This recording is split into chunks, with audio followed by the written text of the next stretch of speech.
इस वाक्य का सेंटेंस क्या होगा? देखिए, क्या मैं तुम्हें बुला रहा हूं? क्या मैं तुम्हें बुला रहा हूं? सब्जेक्ट क्या आया? क्या। तो हेल्पिंग वर्ब सब्जेक्ट क्या है? मैं, आई। आई के लिए हेल्पिंग वर्ब क्या लगता है कंटीन्यूअस में? I am. आई एम, आई, बुलाना यानी कॉलिंग यू। ठीक है, am I calling you question mark. अगर ये निगेटिव आ जाता है तो जो अभी सेंटेंस आपने किया था, क्या राकेश खेत नहीं जोत रहा है, तो यानी यही सब्जेक्ट के बाद और वर्ब के बीच में क्या लग जाएगा? नॉट का प्रयोग हो जाता है। क्लियर हुआ? अब आगे देखते हैं कि अगर प्रश्नवाचक शब्दों का प्रयोग वाक्य के बीच में हुआ, जो दूसरा रूल है, यदि प्रश्नवाचक शब्दों का प्रयोग वाक्य के बीच में हुआ हो, उसको देख लेते हैं। इसको आप लोग नोट करते रहिएगा साथ साथ, ठीक है? यदि वाक्य के बीच में हुआ हो तो क्या करेंगे? देखिए, यदि प्रश्नवाचक शब्दों का प्रयोग वाक्य के बीच में हुआ हो तो ऐसे में अनुवाद करते समय प्रश्नवाचक शब्दों की अंग्रेजी सबसे पहले लिखते हैं। क्या लिखेंगे? प्रश्नवाचक शब्दों की अंग्रेजी यानी इंट्रोगेटिव वर्ड, इंट्रोगेटिव वर्ड रखेंगे। उसके बाद हेल्पिंग वर्ब का प्रयोग कर देते हैं, फिर सब्जेक्ट का, फिर मेन वर्ब में आईएनजी का प्लस ऑब्जेक्ट का। ये आपका WS टाइप का वाक्य हुआ। और आपको बताया गया था इंडिपेंडेंट बनाते समय कि जो वीडियो आपके जो है इंट्रोगेटिव सेंटेंस होते हैं वो कौन से होते हैं? What, where, how, when, which plus noun, how many plus noun, how much plus noun, whose plus noun. ये आपको इंडेफिनिट वाले वीडियो में आपको अच्छे से समझाए गए थे। जब प्रेजेंट इंडेफिनिट का इंट्रोगेटिव सेंटेंस आपको पढ़ाया गया था तो उसमें आपको समझाया गया था।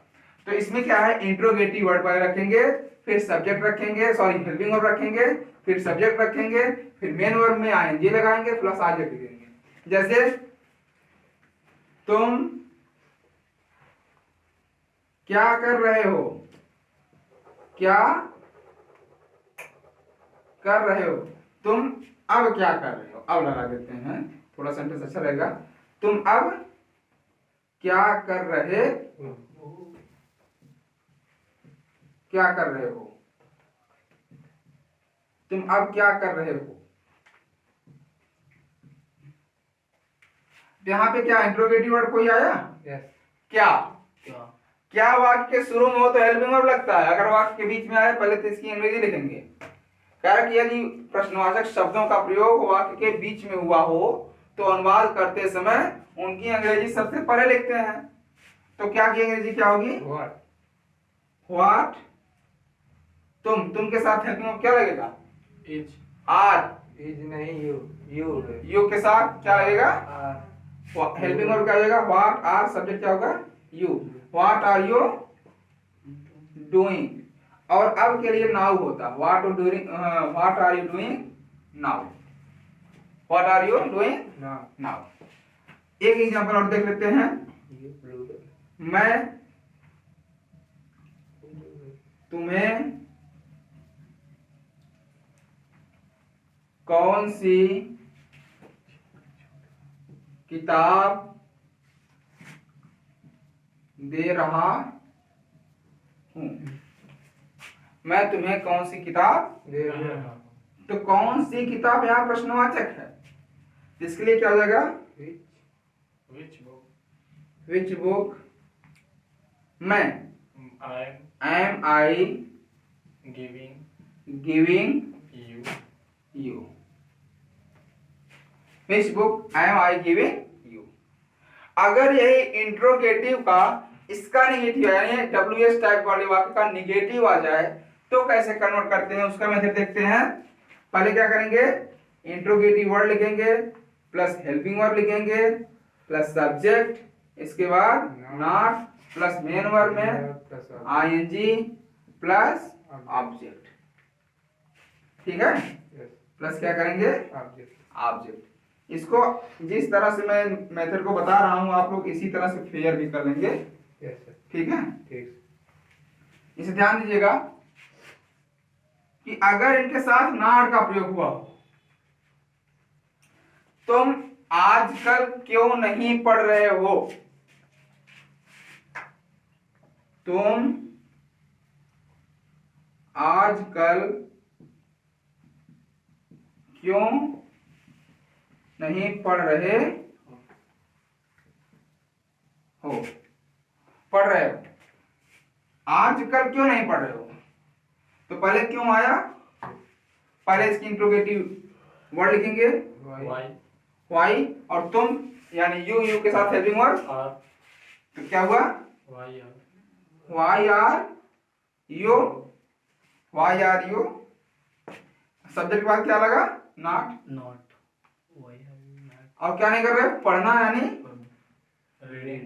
रीड में आईएनजी लग गया, why are you not reading, आजकल, आजकल मतलब इन दिनों, या नाउ डेज का प्रयोग कर सकते हैं, चाहे सॉरी दीज डेज कर सकते हैं, तो आजकल को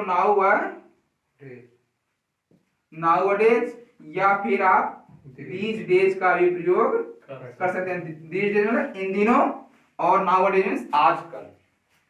क्लियर हुआ। और कोई सेंटेंस अगर आपको समझ में आया तो आप पूछ सकते हैं। ठीक है, इसी से ठीक है। हाँ बोलिए। बच्चा कितना दूध पी रहा है। अब देखिए इसमें कितना दूध यानी ये अनकाउंटेबल नाउन है, मिल्क मटेरियल नाउन में ये अनकाउंटेबल है, इसमें यार कितना दूध, जैसे बच्चा कितना दूध पी रहा है, दूध पी रहा है, बच्चा कितना दूध पी रहा है। ठीक है, तो ध्यान दीजिएगा यहाँ पे कितना दूध अनकाउंटेबल है, हाउ मच मिल्क, बच्चा एक है, इज द चाइल्ड ड्रिंकिंग। अच्छा हाँ, एक रूल और लिख लीजिए, इंट्रोगेटिव का यूज ऑफ हु, अगर हु आ जाए यानी हु मींस कौन, अगर इंट्रोगेटिव सेंटेंस में कौन का प्रयोग हुआ हो तो कौन को जो है सिंपल सेंटेंस की तरह ट्रीट करते हैं, यानी इसका जो है रूल जो है वो सिंपल सेंटेंस की तरह होता है। इसका हो जाएगा क्या, हु प्लस हेल्पिंग वर्ब, यानी हु के साथ हेल्पिंग वर्ब यानी इज लगता है, सीधी जान लो, who plus is plus main verb में आईएनजी प्लस ऑब्जेक्ट। क्लियर हुआ। जैसे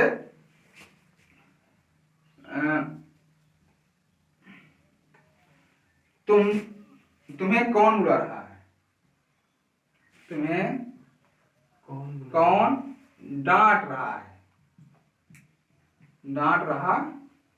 है, तुम्हें कौन डांट रहा है। तो देखो डांटने का काम कौन कर रहा है, तो यहाँ पे क्या हो जाएगा, who is chiding you, who is chiding you. तो अगर हु का प्रयोग हो रहा है तो आप सीधे हु के साथ हेल्पिंग क्या लगाएंगे, इज लगाएंगे, और इसको सब्जेक्ट सिंगुलर सब्जेक्ट की तरह फॉलो करेंगे। ठीक है, और कोई सेंटेंस अगर हो तो आप पूछ सकते हैं, इसको आप लोग नोट कर लीजिए। Yes sir. बोलिए। कितनी लड़कियां ड्रामा में भाग ले रही हैं। कितनी लड़कियां, अब लड़कियों को तो हम गिन सकते हैं। ठीक है, अब ये भी देखिए कुछ ऐसे प्रश्नवाचक शब्द होते हैं जो सब्जेक्ट का काम करने लगते हैं और इंट्रोगेटिव वर्ड दोनों का, यानी यहाँ पे सब्जेक्ट कौन है, कितनी लड़कियां ही खुद सब्जेक्ट भी हो रहा है और इंट्रोगेटिव का सेंस भी दे रही हैं। तो यहाँ पे क्या है आपका, कितनी लड़कियां